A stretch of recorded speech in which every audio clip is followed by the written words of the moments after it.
রাস্তার নাম হচ্ছে হরিগো স্ট্রিট। এর আগে আপনারা ভিডিওতে দেখেছেন রাস্তা হরিগো স্ট্রিট সম্পর্কে আমি বলেছি। আর আজকের রাস্তা দুর্গাচরণ মিত্র স্ট্রিট, এবং একটি ঐতিহ্যপূর্ণ রাস্তা হচ্ছে দুর্গাচরণ মিত্র স্ট্রিট। এটা দর্জিপাড়া অঞ্চলে, এবং যার প্রথমেই ঠিক রাস্তার শুরুতে হরিগো স্ট্রিট এবং দুর্গাচরণ মিত্র স্ট্রিটের সংযোগস্থলে রয়েছে শতাব্দী প্রাচীন ননীলাল ঘোষের মিষ্টির দোকান। দুর্গাচরণ মিত্র স্ট্রিট হলো হরিগো স্ট্রিট থেকে সরাসরি এই রাস্তা দিয়ে চলে যাওয়া যাবে একদম দর্জিপাড়ার ভিতর দিয়ে যতীন্দ্রমোহন অ্যাভিনিউতে, এবং যতীন্দ্রমোহন অ্যাভিনিউ পেরিয়ে আবার কলকাতা পৌর সংস্থার 18 নম্বর ওয়ার্ডের দিয়ে এই রাস্তা সরাসরি গিয়ে চলে গেছে রবীন্দ্র সরণির দিকে। ননীলাল ঘোষের মিষ্টির সুখ্যাতি বরাবরই ভালো, এবং চিত্রাভিনেতা বসন্ত চৌধুরী এই দোকানের পরিতৃপ্তি সন্দেশ এবং অভিনেতা কালী ব্যানার্জি এই দোকানের শাক সন্দেশ খেতে খুবই ভালোবাসতেন। এখনও মাথা উঁচু করে সসম্মানে উত্তর কলকাতার মিষ্টান্ন শিল্পে ননীলাল ঘোষ একটি উজ্জ্বলতম নাম। প্রবেশ করলাম দুর্গাচরণ মিত্র স্ট্রিটে। দুর্গাচরণ মিত্র স্ট্রিট দিয়ে হাঁটতে হাঁটতে আমরা যে জায়গাটার কাছে আস্তে আস্তে চলে এসেছি, আর সেই জায়গাটা হলো একটি বিশেষ গুরুত্বপূর্ণ জায়গা। এবং ঠিক এই যে সোজা বাড়িটি দেখছেন, এই বাড়িটা হচ্ছে দর্জিপাড়া মিলন সংঘ ক্লাবের কার্যালয়, যে ক্লাব একদা বা এখনকার দিনেও কলকাতা ফুটবল লিগে খেলাধুলা করে। এবং ঠিক এই অঞ্চলেই একটি পুরনো মা শীতলার মন্দির।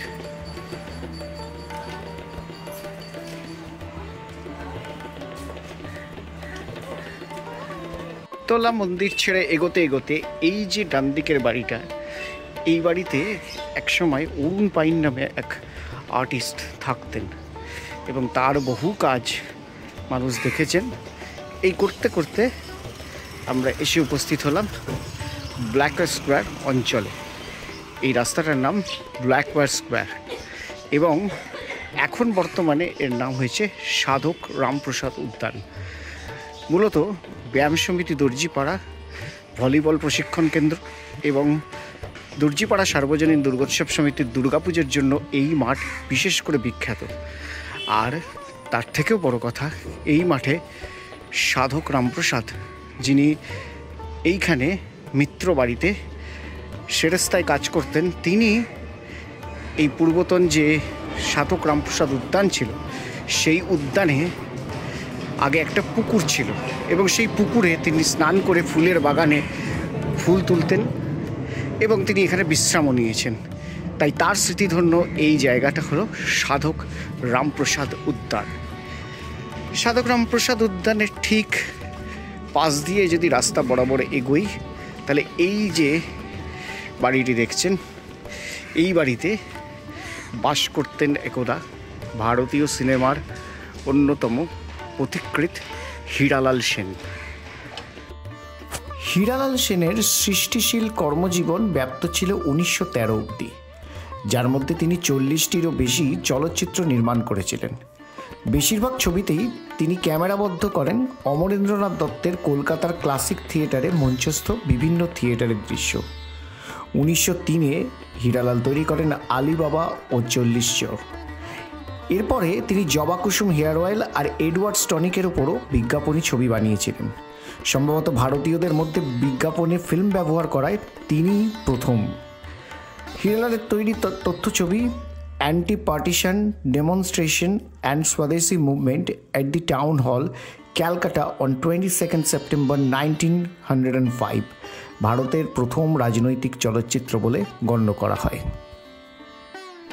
পূর্বতন ব্ল্যাকওয়্যার স্কোয়ার পার্ক বা সাধক রামপ্রসাদ উদ্যানে 94 বছর ধরে চলে আসছে দর্জিপাড়া সার্বজনীন দুর্গোৎসব সমিতির দুর্গাপুজো। ইতিহাস বলে কলকাতার বারোয়ারি দুর্গাপূজার ইতিহাসে এই পুজো হলো তৃতীয় প্রাচীনতম বারোয়ারি দুর্গাপুজো। প্রথমে সাবেকি ঘরানার ঠাকুর হলেও বর্তমানে যুগের সঙ্গে তাল মিলিয়ে এইখানকার উদ্যোক্তারা থিমের প্রচলন শুরু করেন। প্রতি বছরই নজরকাড়া থিমে দর্জিপাড়া সার্বজনীন দুর্গোৎসব সমিতির প্রতিমা এবং মাতৃমণ্ডপ দেখতে প্রচুর মানুষ ভিড় করেন। ব্ল্যাকওয়্যার স্কোয়ার পার্ক বা সাধক রামপ্রসাদ উদ্যান বা বলা ভালো দর্জিপাড়া অঞ্চলের একটি অগ্রগণ্য প্রতিষ্ঠান হলো ব্যায়াম সমিতি দর্জিপাড়া।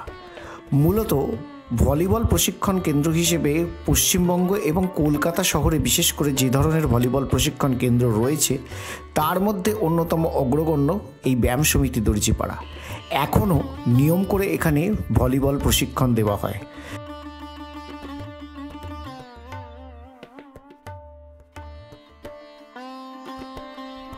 সাধক রামপ্রসাদ উদ্যান থেকে ঠিক একটু এগোলে এই ব্ল্যাক স্কোয়ার এবং এই যে রাস্তাটা সোজা বেরিয়ে যাচ্ছে এটা দুর্গাচরণ মিত্র স্ট্রিট, এবং এই দিকের যে রাস্তাটা এই রাস্তাটার নাম হচ্ছে জগন্নাথ সুরলেন। এবং পূর্ণেন্দুর পত্রীর কলকাতা সম্পর্কে যে লেখা বইগুলি রয়েছে তার মধ্যে এই জগন্নাথ সুরলেন রাস্তার উল্লেখ পাওয়া যায়, এবং এই রাস্তাকে জগন্নাথ সুরি লেন বলে জানতো। এবং সাধারণত এই রাস্তায় তন্তুবাই সম্প্রদায়ের মানুষের বাস ছিল, এবং এখনও অবধি এই অঞ্চলে হাতে টানা রিক্সা প্রচলন আছে, এবং হাতে টানা রিক্সা স্ট্যান্ড, এবং এইখানে হাতে টানা রিক্সা করে মানুষ এক জায়গা থেকে অন্য জায়গায় চলে যায়। আর এই হচ্ছে দুর্গাচরণ মিত্র স্ট্রিটের সোজা অংশ। দর্জিপাড়া অঞ্চলের বিখ্যাত ভরেদের পরিবারের এই মন্দির নাম হচ্ছে ভরেদের ঠাকুরবাড়ি। এবং এই যে মন্দির, এই মন্দিরটি প্রথমে ছিল রাধা গোবিন্দের মন্দির, এবং মাঘ পূর্ণিমা 1278 সালে এই মন্দির হুগলি জেলার রাধানগর থেকে স্থানান্তরিত হয়ে এই দুর্গাচরণ মিত্র স্ট্রিটে প্রতিষ্ঠিত হয়। এবং প্রতিষ্ঠাতাগণ ছিলেন স্বর্গীয় ছিদামচন্দ্র ভর, স্বর্গীয় শ্যামাচরণ ভর, স্বর্গীয় গোবিন্দচন্দ্র ভর।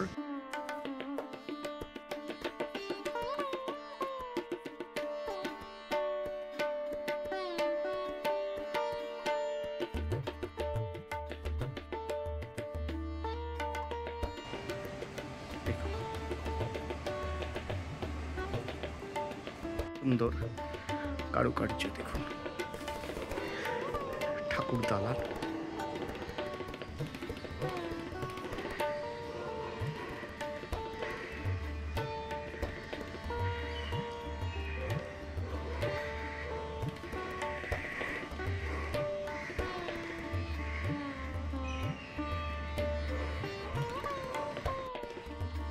বাবা মঙ্গলেশ্বর শিব মন্দির, প্রথমে রাধাকৃষ্ণ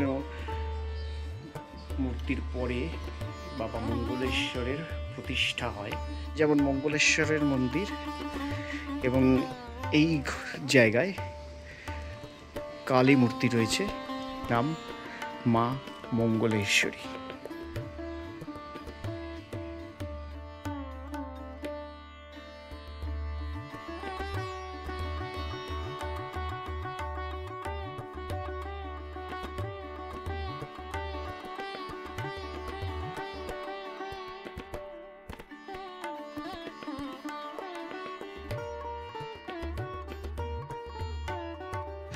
দর্জিপাড়া অঞ্চলে একদা প্রচুর বনেদি পরিবার ছিল এবং বনেদি বাড়ি ছিল, কিন্তু শরিকি বিবাদ বা মেনটেনেন্সের অভাবে সেসব বাড়ি একের পর এক বিক্রি হয়ে যায়, এবং বিক্রি হবার পরে সেগুলি আবাসনে রূপান্তরিত হয়। ফলে পুরনো বাড়ির সংখ্যা এখনও অধিক পরিমাণে থাকলেও নতুন বাড়ি কিন্তু এখানে বেশ ডানা গজিয়েছে। আর এই করতে করতে আমরা চলে এলাম দুর্গাচরণ মিত্র স্ট্রিট এবং রামচাঁদ নন্দী লেনের সংযোগস্থলে। এবার আমরা সোজা দুর্গাচরণ মিত্র স্ট্রিট ধরে হাঁটছি, এবং হাঁটতে হাঁটতে যে জায়গাটায় আমরা এসে পৌঁছেছি এটা হচ্ছে দর্জিপাড়ার অন্যতম শুটিং জোন বলা যায়। এবং সিনেমা স্টার তাব্বু এখানে এসে দ্য নেমশেক সিনেমার শুটিং করে গেছেন। আর তারও আগে যদি ধরা হয় তবে কিংবদন্তি চলচ্চিত্র পরিচালক মৃণাল সেন তার একদিন প্রতিদিন সিনেমা এই বাড়িটির ভিতরে শ্যুট করেছিলেন। আর এই জায়গাটা, এখানে এটি ক্লাব রয়েছে, ক্লাবের নাম হচ্ছে স্বাধীন চক্র ক্লাব। আর এই যে চওড়া জায়গাটা, এই জায়গাটাকে বলা হয় স্বাধীন চক্রের মাঠ। এবং খেয়াল থাকবে এই জায়গাতে ওপেন টি বায়োস্কোপ, সুবর্ণলতা প্রভৃতি সিনেমার শুটিং হয়েছিল। আর এই যে চওড়া জায়গাটি রয়েছে, এই জায়গায় ক্রিকেট, ফুটবল টুর্নামেন্টের জন্য দর্জিপাড়ার এই জায়গাটি ভীষণ রকমভাবে বিখ্যাত।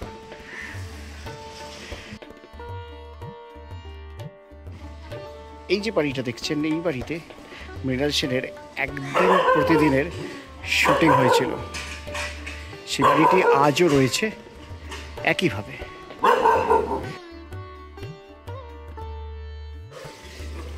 এগোচ্ছি আরেকটু এবং দুর্গাচরণ মিত্র স্ট্রিট ধরে এগোতে এগোতে এই যে জায়গাটার সামনে আমরা এসে পৌঁছলাম।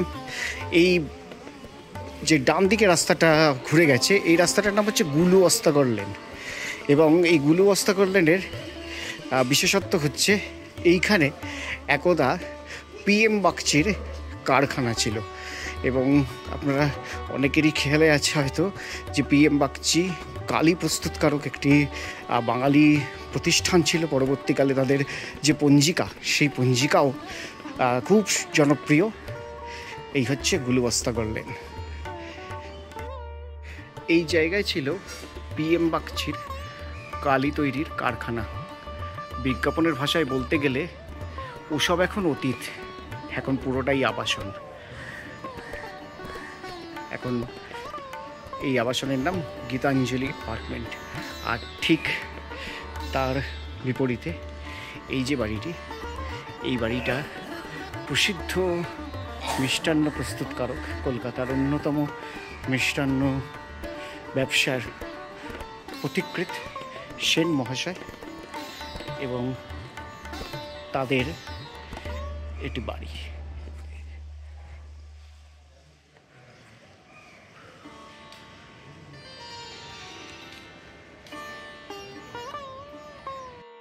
দুর্গাচরণ মিত্র স্ট্রিট দিয়ে হাঁটতে হাঁটতে এই যে জায়গাটার কাছে এসে পৌঁছেছি, এই গলিটা একটা ছোট প্যাসেজ হলেও এইখানেই পল্লীবাসী দর্জিপাড়া দুর্গোৎসব সমিতির দুর্গাপুজো অনুষ্ঠিত হয়। এবং এইটুকু ছোট জায়গায় উপরে প্যান্ডেল করা হয় এবং নিচে পাড়ার যারা প্রতিবেশী রয়েছেন তারা এখানে পুজোতে অংশগ্রহণ করে।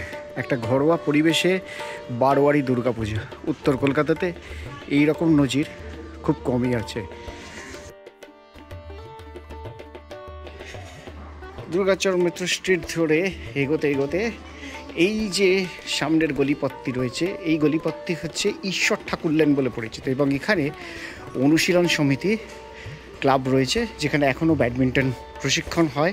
সে ক্লাবের গল্প আরেকদিন বলবো। রাস্তাটা সোজা চলে যাচ্ছে, এই রাস্তাটা গিয়ে বিডন রোডে কানেক্ট করছে এবং এই রাস্তাটার নাম হচ্ছে অবিনাশ মিত্র লেন। আগে এই রাস্তার নাম ছিল লালু অস্তাগর লেন। অবিনাশ মিত্র লেন ধরে আমরা এগিয়ে এলাম এবং এই যে বাড়িটি এখন দেখতে পাচ্ছেন, এই বাড়িটি আগে ছিল স্কুল, মাতৃজাতি স্কুল বলে পরিচিত ছিল এবং এখন আর স্কুল নেই। আর এই সোজা দুর্গাচরণ মিত্র স্ট্রিটের বিখ্যাত মা শীতলার মন্দির রয়েছে। আর তার ঠিক পিছনে যে সবুজ বাড়িটি রয়েছে, এই বাড়িটি এই অঞ্চলের কমিউনিটি হল, নাম হচ্ছে গণভবন, ডক্টর যতীন মৈত্র পার্ক। এবং এই পার্কটার 3 ভাগে বিভক্ত। একটা মাঠ এখনও খেলার জন্য রয়েছে, বড় মাঠ। আর এই মাঠটিতে ফুটবল টুর্নামেন্টও হয় এবং নবভ্রাতৃ সংঘ বলে স্থানীয় একটি ক্লাব রয়েছে, সেই ক্লাবের উদ্যোগে এখানে ফুটবল টুর্নামেন্ট হয়, ভ্রাতৃ সংঘ ক্লাব। আর এই অঞ্চলেই ঠিক এই যে বাড়িটা দেখতে পাচ্ছেন, প্লাস্টিক যে মেরামতির কাজ হচ্ছে, এই বাড়িতে কাজী নজরুল ইসলামের পুত্রবধূ কল্যাণী কাজী দীর্ঘদিন বসবাস করেছে। এই যে বাড়িটা দর্জিপাড়া পার্কের ঠিক কর্নারে রয়েছে, এই বাড়ির একতলায় রয়েছে নবভ্রাতৃ সংঘ ক্লাব, যেমনটি আপনাদের বললাম যে ফুটবল টুর্নামেন্টের অর্গানাইজ করেন, এবং এই বাড়িতেই একটা সময় বাস করতেন আঙুরবালা দেবী। এটিও তার একটি যেমন বাড়ি, আর একটি বাড়ি এর ঠিক পাশেই রয়েছে। আঙুরবালা দেবী ছিলেন একজন বিশিষ্ট কণ্ঠশিল্পী ও মঞ্চাভিনেত্রী। নজরুল গীতিতেও তার সমধিক প্রসিদ্ধি ছিল। সুকণ্ঠের অধিকারী হওয়ায় শৈশবেই সঙ্গীত সাধনায় আত্মনিয়োগ করেন। তার আসল নাম ছিল প্রভাবতী দেবী। কিশোরী বয়সেই গ্রামাফোন কোম্পানি থেকে গানের রেকর্ড প্রকাশ হয়, এবং তার প্রথম গানের রেকর্ড বাঁধনা তরিখানি আমার এই নদীকূলের। কাজী নজরুল ইসলামের কাছে নজরুল গীতি শেখেন, অজস্র বাংলা, হিন্দি ও উর্দু গানে কণ্ঠদান করেন। তার গাওয়া রেকর্ডের সংখ্যা ছিল আনুমানিক 500। মিনার্ভা থিয়েটারের সঙ্গে জড়িত থেকে অসংখ্য নাটকেও অভিনয় করেন। তার অভিনীত একটি ছবির পরিচালক ছিলেন খোদ কাজী নজরুল ইসলাম। দুর্গাচরণ মিত্র স্ট্রিট থেকে দর্জিপাড়া পার্কের থেকে একটু এগোতেই যে রাস্তাটা, এই রাস্তাটা হচ্ছে নীলমণি মিত্র স্ট্রিট, এবং এই যে বাড়ি, এই বাড়িটার নাম হচ্ছে দ্রাক্ষাকুঞ্জ, এবং এই বাড়িতে আঙুরবালা দেবী বসবাস করতেন। রসরাজ অমৃতলাল বসু এসেছিলেন আঙুরবালার এই নীলমণি মিত্র স্ট্রিটের বাড়ি দেখতে। তখন আঙুরবালা অনুরোধ করেন, একটা নাম ঠিক করে দিন না। রসরাজ অমৃতলাল নাম দিলেন দ্রাক্ষাকুঞ্জ। এই বস্তুটি হচ্ছে আপৎকালীন অগ্নি নির্বাপনের কাজ করবে, অর্থাৎ এর নিচে মাইক্রো টানেলিং করে ডিপ টিউবওয়েল করা আছে, এবং সেখানে জল রিজার্ভ হয়ে থাকে, এবং এইখানে যাতে অগ্নিকাণ্ড হলে দ্রুত সামাল দেওয়া যায় তার জন্য খুব সুন্দর একটি ব্যবস্থা করা রয়েছে স্থানীয় পৌর প্রতিনিধি মোহন কুমার গুপ্তর উদ্যোগে। বড় নীলমণি মিত্র স্ট্রিট, এবং এর ভিতরে আজ অবধি শ্রীবিদ্যানিকেতন জুনিয়র হাই স্কুল রয়েছে। কারণ মিত্র স্ট্রিটের একদম শেষ প্রান্তে এসে পৌঁছেছি, অর্থাৎ এইটা হচ্ছে 17 নম্বর ওয়ার্ডের দিক থেকে এটা শেষ দিকটার। এই জায়গাটা মূলত তাসা জন্য বিখ্যাত, আর এই নবতম সংযোজন হচ্ছে এখানে একটা কম্প্যাক্টার ভ্যাট তৈরি হয়েছে কলকাতা পৌর সংস্থার উদ্যোগে, এবং স্থানীয় বিধায়ক, রাজ্যের মন্ত্রী ডাক্তার শশী পাঁজা এবং পৌর প্রতিনিধি মোহন কুমার গুপ্তর আন্তরিক উদ্যোগে এই জায়গাটাতে যারা অতীত দিনের এই অঞ্চল দেখেছেন তারা বলতে পারবেন যে এই অঞ্চলে এই জায়গাটাতে প্রচুর পরিমাণে জঞ্জাল জড়ো হতো। সম্প্রতি একদম 28শে জুলাই এইখানে একটি কম্প্যাক্টার ভ্যাট স্টেশন চালু করা হয়েছে কর্পোরেশনের উদ্যোগে, যাতে এই ভ্যাটের রাস্তায় আর কোনো নোংরা না পড়ে। ঠিক বিপরীতে দুর্গাচরণ মিত্র স্ট্রিট, এই যে রঙিন বাড়িটা দেখতে পাচ্ছেন, এই রঙিন বাড়ির পাশ দিয়ে এই দুর্গাচরণ মিত্র স্ট্রিট প্রসারিত হচ্ছে রবীন্দ্র সরণির দিকে, অর্থাৎ চিতপুরের দিকে। এখানে স্থানীয় পৌর প্রতিনিধি এবং বিধায়কের উদ্যোগে স্থাপিত হয়েছে গান্ধীজির ডান্ডি অভিযানের একটি মূর্তি। এই ছিল আজকের একটা ছোট্ট ভিডিও। আর দুর্গাচরণ মিত্র স্ট্রিট, দর্জিপাড়া অঞ্চলের এই রাস্তা দুর্গাচরণ মিত্র স্ট্রিট, সেই রাস্তার কিছু বিশেষ বিশেষ স্থান, বিশেষ বিশেষ জায়গা, বিশেষ বিশেষ ব্যক্তি সম্পর্কে আপনাদের তুলে ধরলাম। এরপরের ভিডিওতে চেষ্টা করব আবারও এইরকম কোনো উত্তর কলকাতার কিছু রাস্তা তুলে দেখাতে। আর ভিডিওটা ভালো লাগলে অবশ্যই লাইক করবেন, শেয়ার করবেন এবং কমেন্ট করবেন। ভালো থাকবেন, দেখা হচ্ছে পরের পর্বে আবার। নমস্কার।